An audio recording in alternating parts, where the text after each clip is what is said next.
looks peaceful right now, but on the afternoon of 8th December 2002, Super Typhoon Pangsanwa hit Andersen Air Force Base for more than 17 hours, with sustained winds reaching 120 miles per hour, and with gusts reported at 156 miles per hour.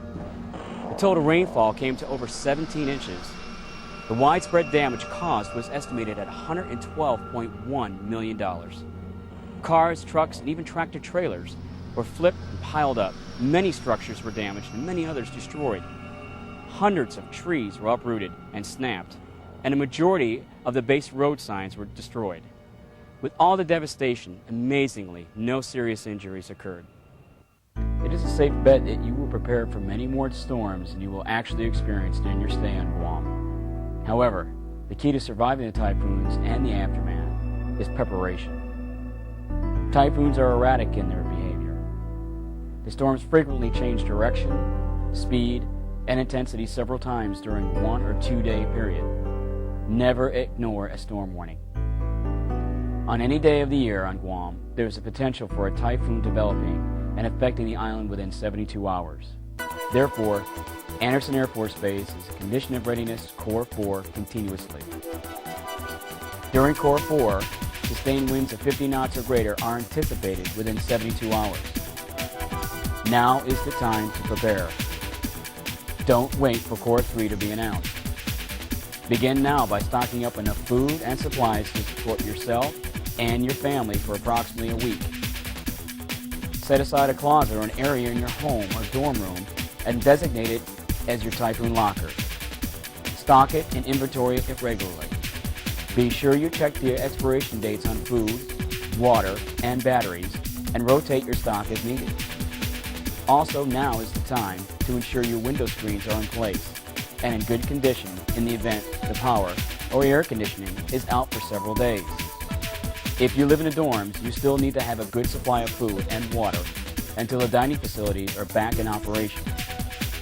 During Core 3, sustained winds of 50 knots or greater from a tropical cyclone are anticipated within 48 hours. At this time, you should fill your vehicle with gas and begin water conservation. It is also time to begin preparing your home or dormitory to minimize potential damage. Wash all laundry and dishes. Secure outdoor items which can fly into or come in contact with power lines, to include outdoor trash cans. Use rope or chain, basketball hoops, children's equipment, barbecues, flower posts, outdoor lightings, etc. Begin securing your pet's needs in case of evacuation.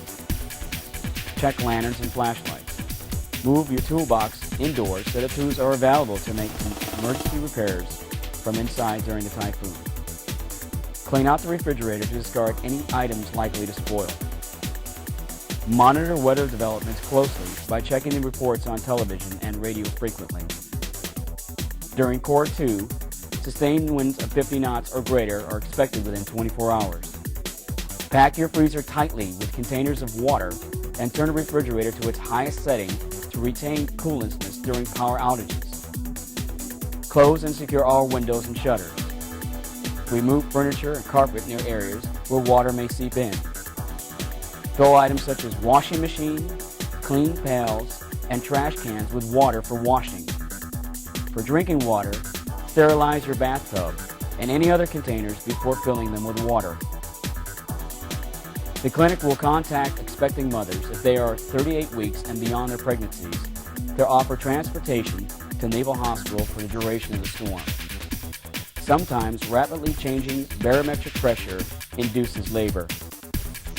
During Core 1 caution, sustained winds of 50 knots or greater are possible within 12 hours. Place rags or towels around the bottom of doors and any other places where seepage may occur. To minimize water seepage, sandbag exterior doors and apply duct tape around the door frames before they get wet. Have a mop and pail handy to help clean water during and after the typhoon. Monitor TV channel 28 or radio to stay current on weather reports. If you must evacuate, be sure to turn off the main power switch and gas valves in your home. Take enough clothing, bedding, water, and food for 3 to 5 days. Remember, animals, weapons, alcoholic beverages are not allowed in shelters. The main gate will be closed during Core 1. Only those who have been identified as mission essential will be allowed to report to work for recovery actions. Core 1 emergency. Sustained winds of 50 knots or greater are occurring. Do not go outside. Stay indoors away from windows. The eye of the storm provides only a brief lull. Don't think that the typhoon has passed. This lull is temporary and is immediately followed by a dramatic shift in wind direction and speed. After the danger has passed, recovery phase has begun. Be alert to possible damage and hazardous conditions. Still remain indoors until the base has returned to Core 4 and all clear has been declared. If electricity is lost, utilize perishable items before starting on canned goods. Use water sparingly and for essential purposes only. It is possible that water service will not be restored for several days. Lower water pressure after a typhoon will hinder firefighting capabilities.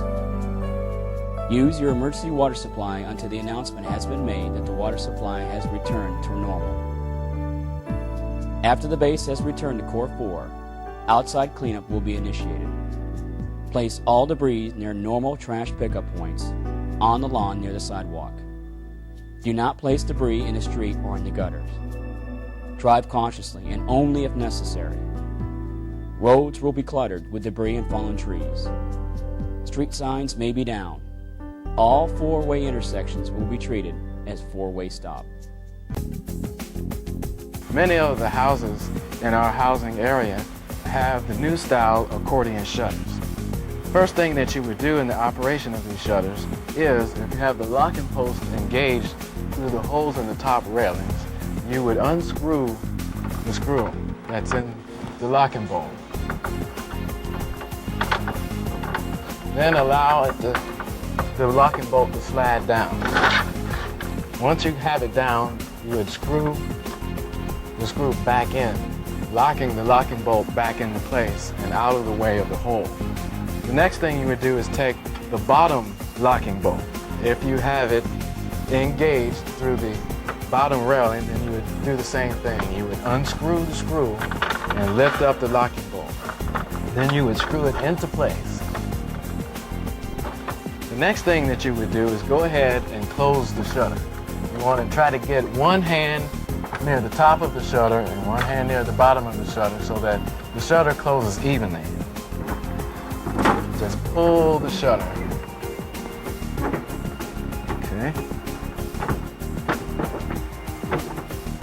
The next thing you would do is unscrew the top locking bolt and slide the locking bolt up through the hole. Once you get it up, screw the locking bolt back in. And then you would take the bottom screw, unlocking the locking bolt, and you would do the same thing and slide it through the bottom hole.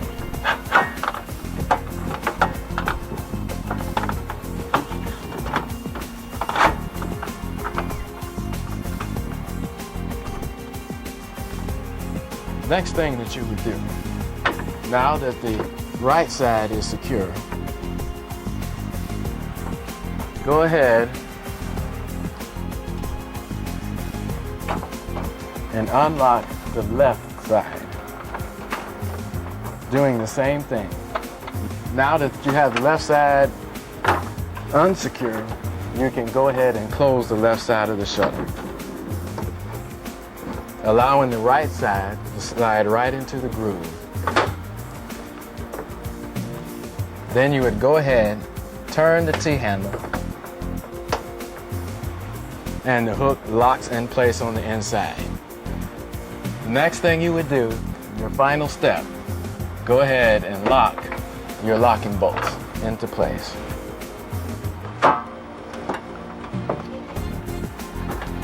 And resecure.